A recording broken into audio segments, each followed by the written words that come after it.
My name is Luis Matos.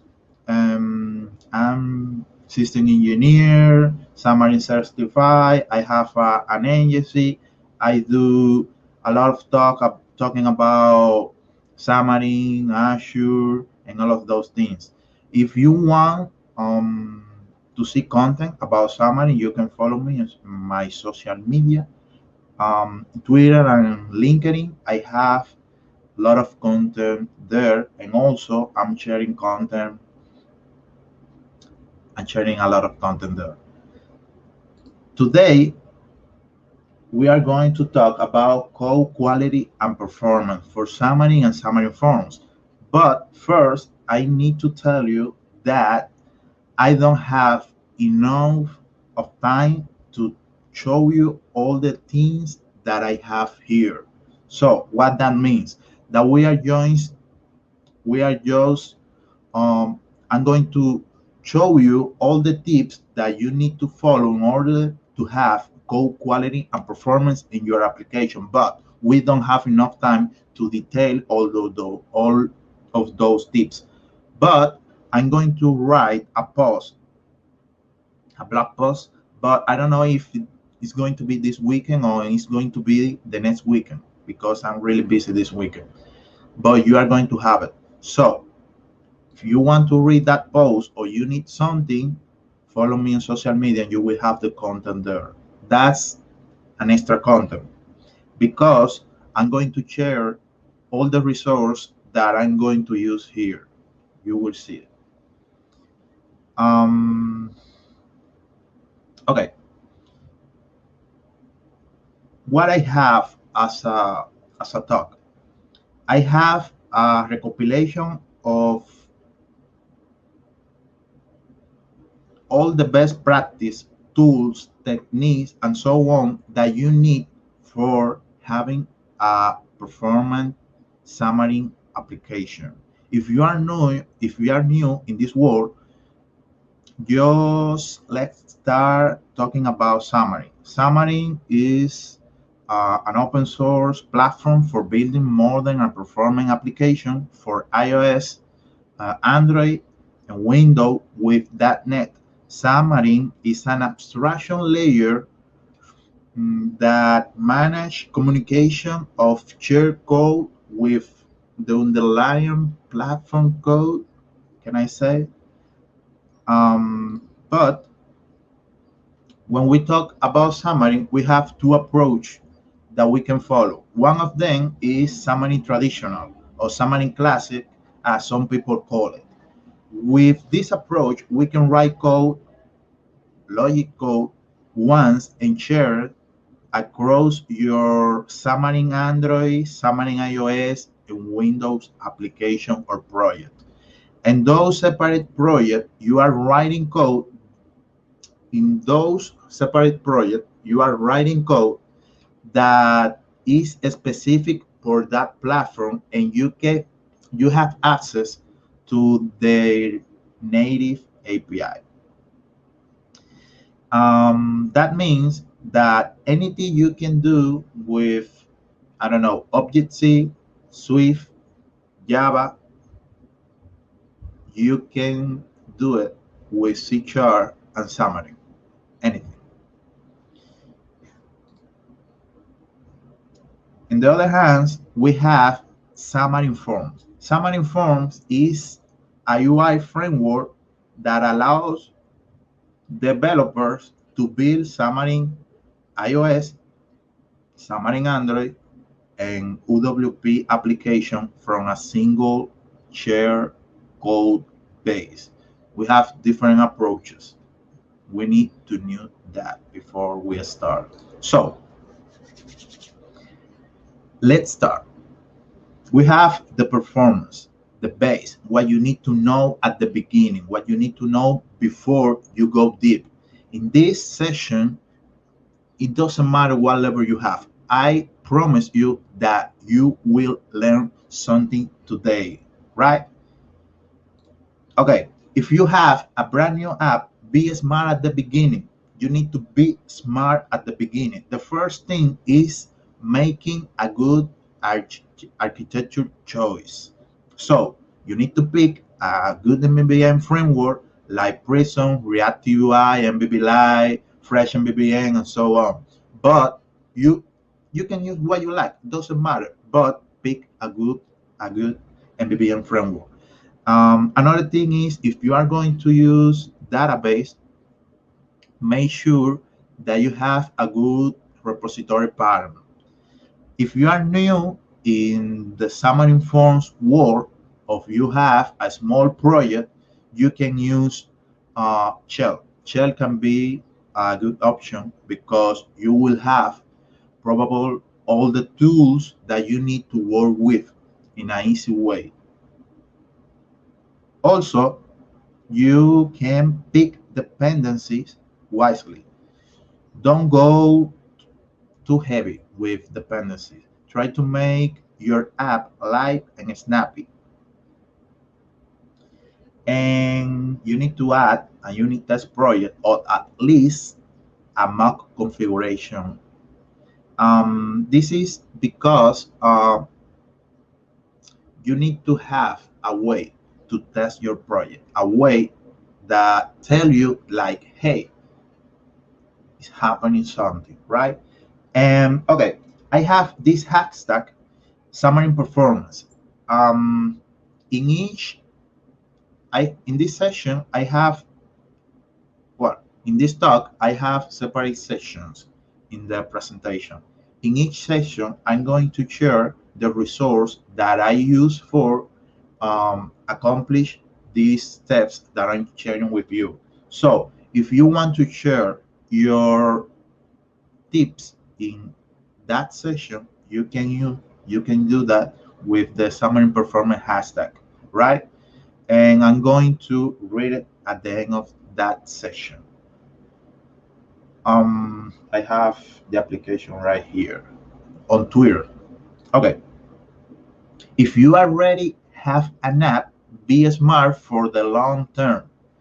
Do you have the best architecture choice? You need to do. You need to. Um, you need to answer that question. But I write an ebook that it has 7 tactics to structure your project with Xamarin.Forms. If your project is with Xamarin.Forms, you have 7 tactics that you can use today and is free, right? Um, Another thing, if you already have an app, I have some tips that I'm going to share with you. These tips are from the official documentation that Microsoft Xamarin have. So we have, in order to improve the performance of our Xamarin Form application, we need to enable the Xamarin compiler. What is this? Oh, sorry.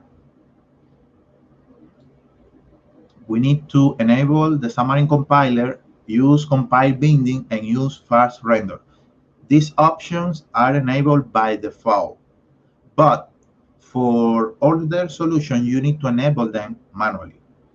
Reduce unnecessary binding. Don't use binding for content that can be easily set statically. For example, the name of the page, the title of the page. Choose the correct layout. For example, if you have a stack layout and the stack layout is capable of having multiple children, but you only have a single child, it's wasteful. You know what I mean? Optimize layout performance, use synchronous programming, and choose a dependency injection container carefully. Are specific tips that I recommend you to follow in the guide they provide because you will learn a lot if you don't do it. Um, Use a collection view instead of list view.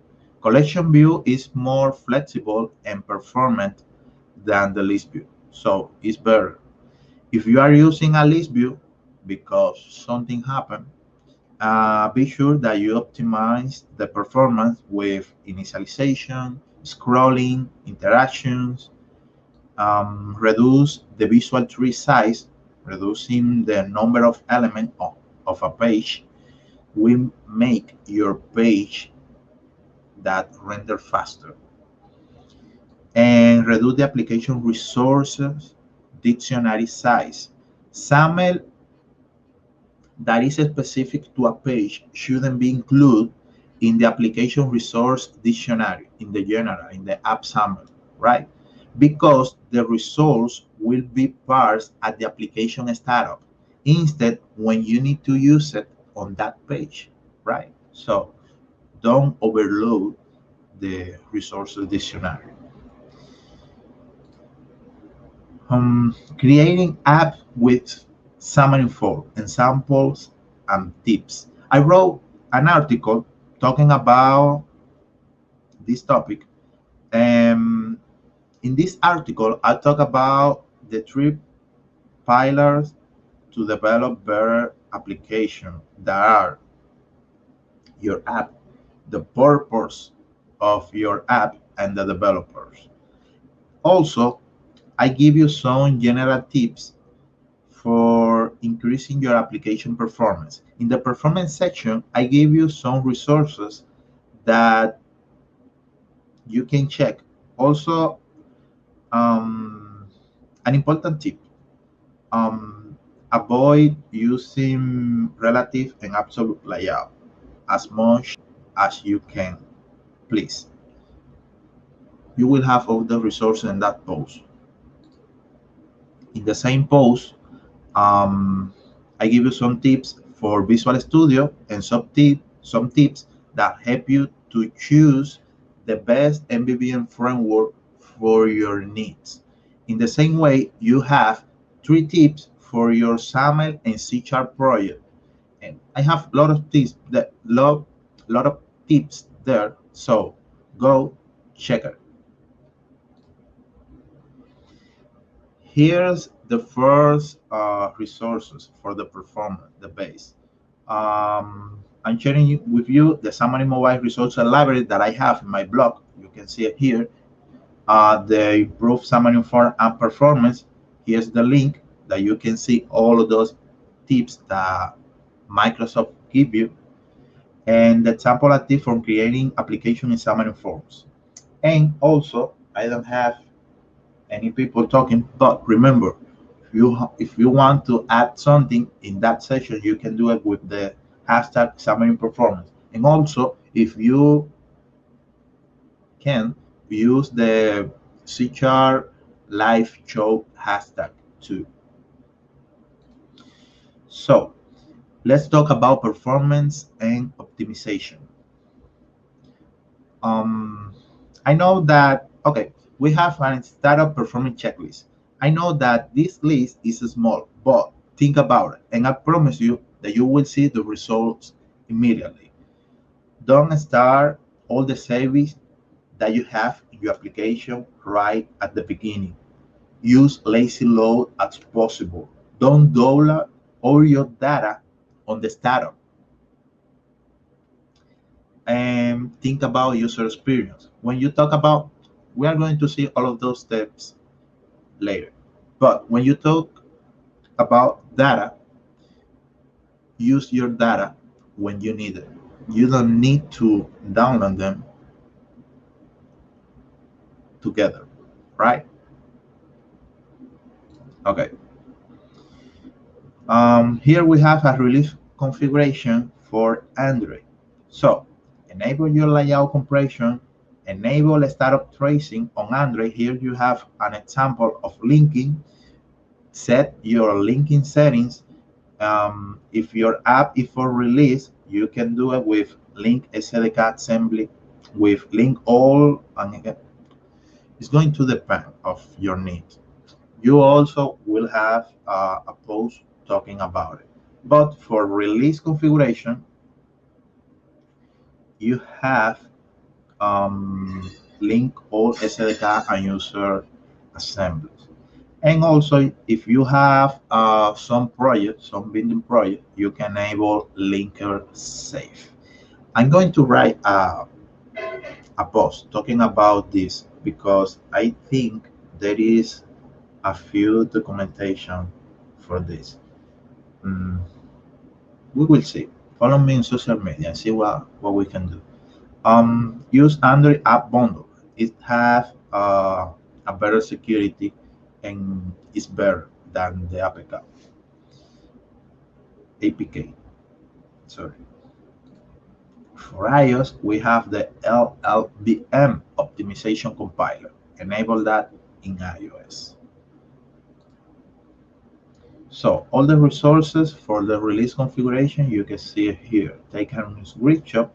I have some posts here that are really great that I recommend you to see. Um, Optimize Xamarin Android builds, Xamarin Android app bundle, the Xamarin show with Android app bundle, really nice session. That Binordinal also have a blog post to boot your Xamarin.Forms startup time, really nice post. And faster startup time with startup racing on Android is also a good option to see. Um, okay, we also have resources for the linker. If you want to know about linker, I have here Montemagno talk about investing time in Xamarin linker for smaller app size. So if you want to reduce the app size of your application, that's a good post that you need to read. Optimizing Xamarin apps and library with the linker, and linking on Xamarin Android and linking on Xamarin iOS. And also you have a tricks that John Douglas shared with all of us. Performance. If we talk about performance, we need to talk about memory management.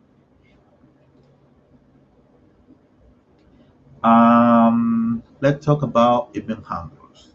I know that these things are something you hear again and again, but trust me, it's very important to remember these rules.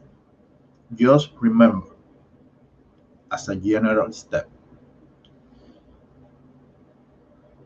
you need to unsubscribe from events and remember to unsubscribe events then before the subscriber object is disposed of. That's that's it. Keep that in mind at the beginning. Later you can read some posts and maybe I will give you all the results that you need to apply best practice. But at the beginning, just think about that. And that's it. We are not going to detail all those things.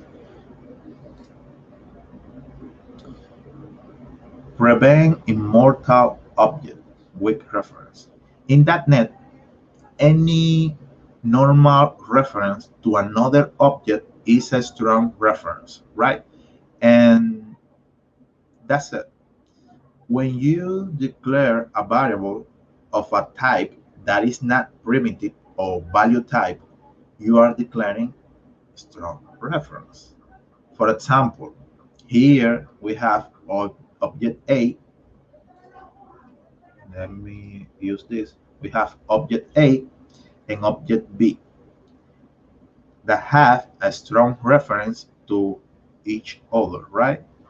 And because of this, this creates what we call an immortal object. Immortal object, how I can, okay. Immortal object are circular strong reference. Some in Android, the garbage collection, the garbage collector, sorry, handle that for you. But in Xamarin iOS, we need to be careful with that, right? But it doesn't matter. Why? Because we can use with reference to prevent immortal object. A with reference um, is created using an instance of the object to be trapped. So object A, let me use this. Okay. Object A maintains a strong reference to object B, but object B maintains a weak reference to object A. And that's it. With that, you are all safe. If you don't do something like this, your app is going to fall down. Okay, load data efficiently. When you're loading a page, you need to think about user experience. When you need to be informative when you're loading your view and its data. So you need to tell the user that you are doing something, but don't show a blank screen and doing your stuff in the background. No, tell the user like, "Hey, I'm doing something." A good practice is load the local content first. I'm talking about your views, your component that you have locally, and in the background, then you can start loading your data. So you can show, for example, an image. You can show a activity indicator, a label, whatever you want. Show something to the user, load that data first, and then in the background, call your data and populate what you need to populate in your view. You need to provide to user an experience of like there is something happening and not just like there is nothing appearing on the screen. Um, like I say, you can use placeholders, label, image, etc. Something that I like in this case uh, is defining states like my application is busy, I complete this task, I cancel this task, and all of those. You can use some animation with that. You can play with that and make a good, really user experience. Another thing is don't be things that can be said statically. I talked about before. If you have two labels, for example, and one of those describe something that, for example, a title, and in the line below you have the title of whatever you are talking. Why you need to bring a static text? You can do it right in your Xamarin. With that, your page will render faster, so you will have a better, faster rendering experience. Um, Resources. I'm not seeing nobody using the hashtag Xamarin.Performance. So if you are there, if you want to share some tips, please use the hashtag or follow me in social media. Um, Resources that we have for performance memory management, you have here. I really recommend you the post that Microsoft shared, Xamarin for Memory Performance Best Practice. Really nice. Also, the Xamarin show and the session that I have memory management is really nice. Ah, the Xamarin Community Toolkit has a wiki event manager. With that, you can play, and they have a really nice documentation. Let's talk about quality code.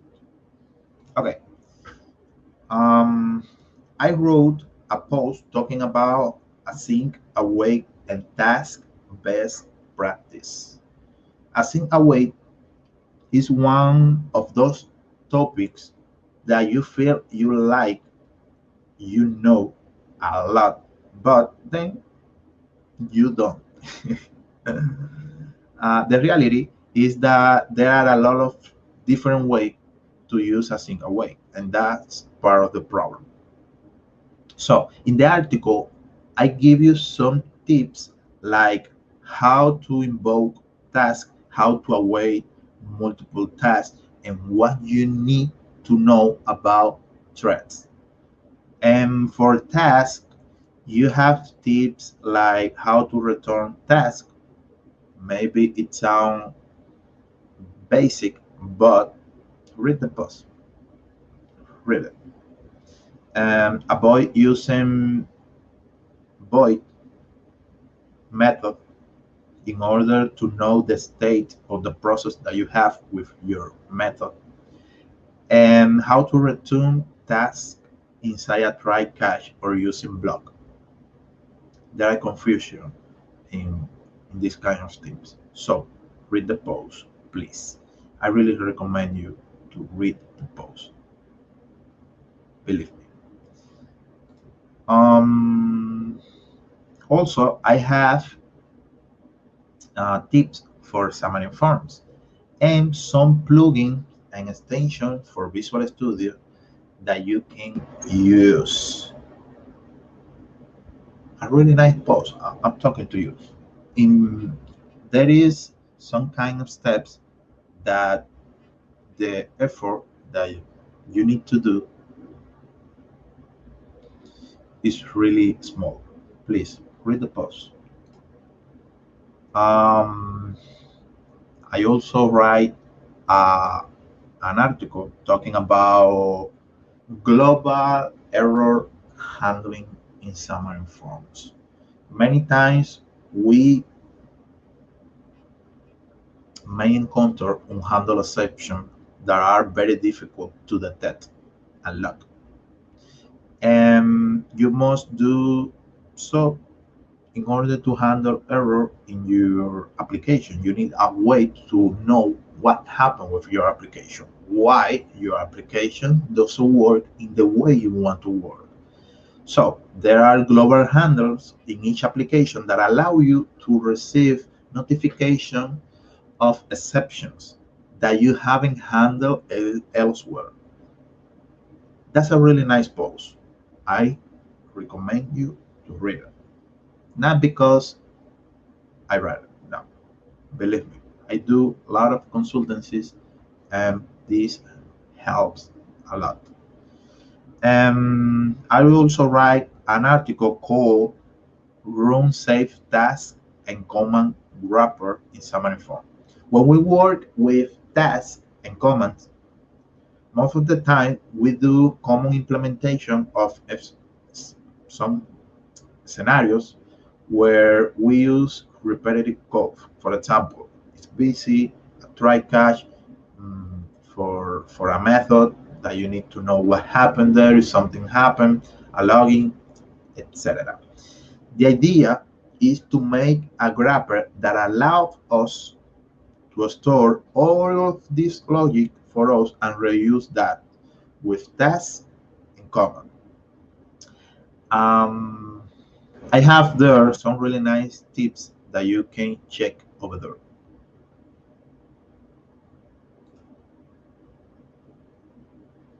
Here's the resources. I have here the blog post that I wrote, a single way attack best practice, global error handles with Xamarin.Forms, run safe, task,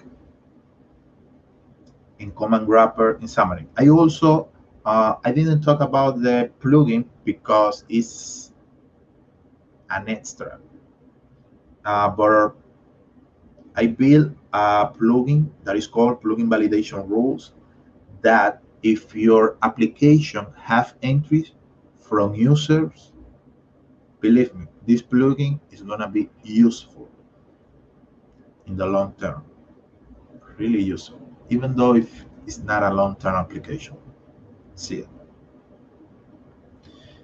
Somebody perform a hashtag on Twitter. People, please, let's go. Quality. Let's talk about quality with resources. Okay, when we talk about icons, images, and assets, The best thing you can do is using each platform. Yeah, that's it. Because the platform is going to adapt or use the files they need in the application they need. Remember, we have tablets, we have um, iPad, we have different kinds of devices and different kinds of resolutions. So the best things is go to each platform. But if you have generic files like a small image that you will share with all of your um, application, you can use it as embed resources. But avoid sharing larger files in a share project, please. That not help your application. Also, if you want a faster image loading, avoid what I told you, putting a larger files in that .NET Standard project. Um,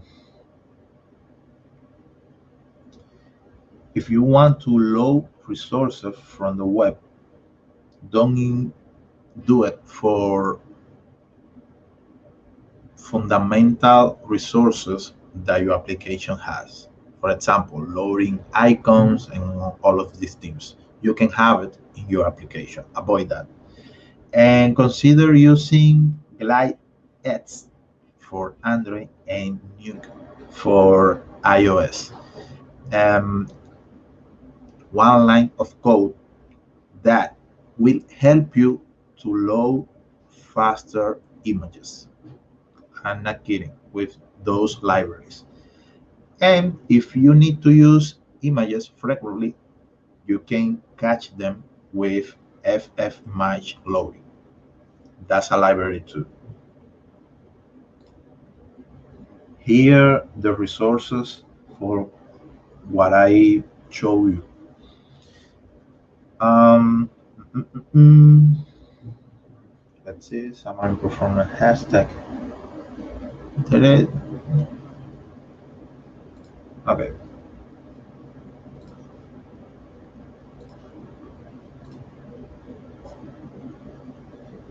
I have here a plugin for Visual Studio that is called Mfacto. Um, look for it.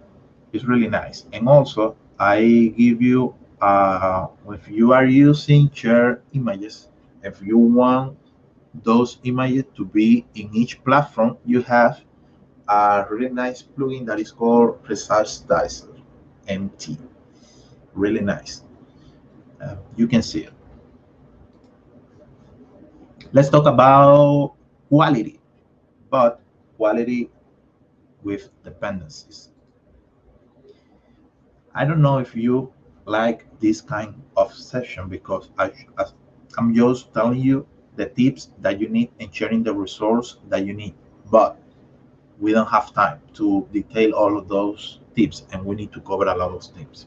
So sorry, but wait for the post or look for um, the resources that you need if you need something that I'm sharing with you, right? Dependency. What best practice? Optimize dependency being used. Remove everything that is not being used. For example, extra nuggets, extra dependencies. Sometimes we replace a library for another one, but we forget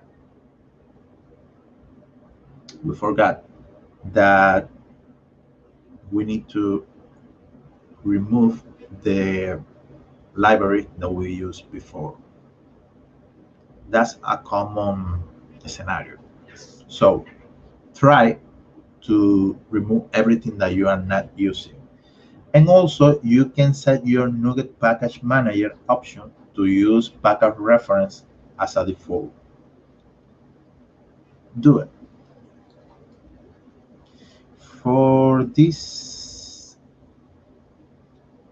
we have here just two blog posts. If you want to migrate a package that config file to package reference, you can do it. Here you have a blog post talking about it. And Jonathan Peppers also talk about underperformance guide, and it's a really nice post that is talk about dependencies there. So go there and see what Jonathan Peppers need to tell you. Okay, let's talk about. Let me see the time. Okay, I'm running on time. Let's talk about quality and tools.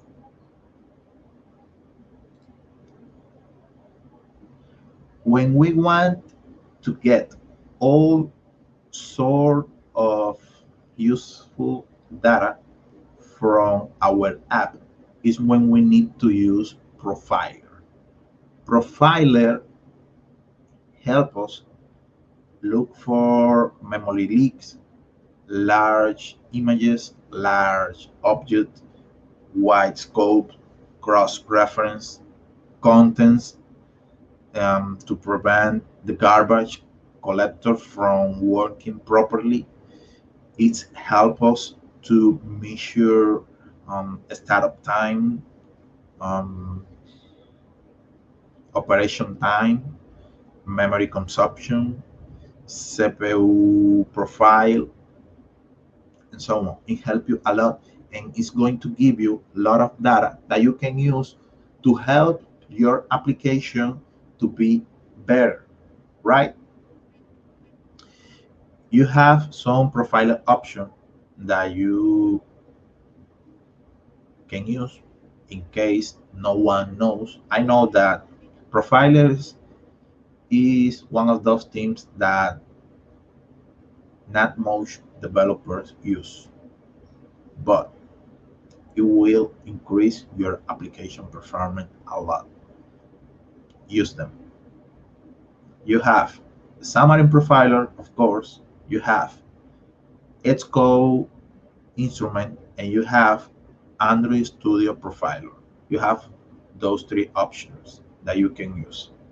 In case you are wondering how to start to use these tools, I give you all the resources you need later. Visual Studio. I have some extensions for you. For example, extension that we will help you a lot just installing them. For example, Xamarin help you to streamline your Xamarin.Forms development and reduce your debugging cycle. Install it. You have XAML Styler. XAML Styler is Visual Studio extension that format XAML based on a set of styling rules.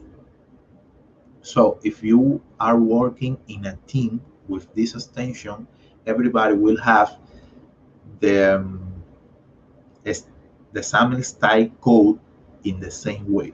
So everybody can read what other people write before, wrote before, right? So use that. I really like that extension. And also you have a sync method name fixer. The easy way to analyze and fix method names for asynchronous methods. That's the extension you need to use. And that's what it does. It will help people that is maybe that is new in this programming world. So you can use it if you want or if you need. Resources. I have the resources here for quality tools. I have the profiling, Xamarin iOS application with instruments, the profiling Android apps that are from from Microsoft, you can see what they have there. Really nice documentation. I want to, okay, the best documentation in the world for a framework that I have seen in my life is the Microsoft documentation. I really like because all the things that I need is over there. Of course, there is something specific that maybe you want to do and you are not going to see it there. But the best things you can do when you need something is go to the official documentation that Microsoft has because it's really nice and it's gonna change your life if you start using it, right? Do you understand? Right. Okay, got it. And also you have here all the extension for Visual Studio that I showed you before. And we have 10 minutes for questions. If you have questions, this is the time.